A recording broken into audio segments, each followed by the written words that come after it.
The ping of an unexpected email brought a love letter meant for another man into my inbox. A single keystroke error that shattered the silence of my marriage and forced me to face a truth I'd feared. I caught my cheating wife when she sent a love letter to the wrong email.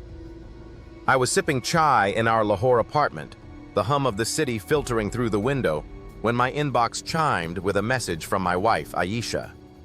We'd been married 6 years, a partnership of shared laughter and dreams.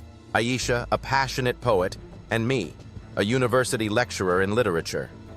The email's subject line read, "For you, my heart," but the preview showed it wasn't addressed to me. My name is Omar. The recipient was listed as Omar K.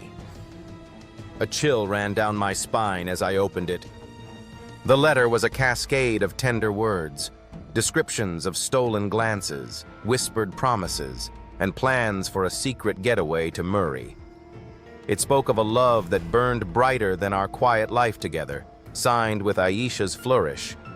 But the email had landed in my account, a typo sending it to omar.lit@university.edu instead of whoever Omar K was. My hands trembled as I realized this wasn't a poem for me or her next book. It was for someone else. Aisha had been teaching creative writing workshops lately, often late, her phone buzzing with messages she'd hide. The pieces clicked into place. That evening, I confronted her in our living room, the letter projected on my laptop screen. "Aisha, who is Omar K?" I asked, my voice steady but breaking. Her eyes widened, a flush creeping up her neck. She tried to laugh it off, claiming it was a draft for a story, but the tears that followed betrayed her.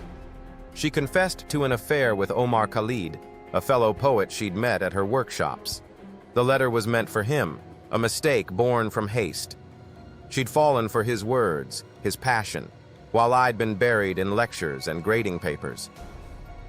The betrayal stung deeper than I'd imagined. Aisha moved out to her sister's place, leaving me with memories of our poetry readings and the dreams we'd woven. I spiraled, questioning every moment, every smile. But one night, sorting through her desk for divorce papers, I found her journal, pages of regret, poems about losing me, and a plea to make amends. It stirred something in me, a flicker of the love we'd once had. Weeks later, I invited her to a quiet cafe near Data Darbar. She arrived, hesitant, her eyes red from crying. We talked, not as spouses, but as two souls who'd hurt each other.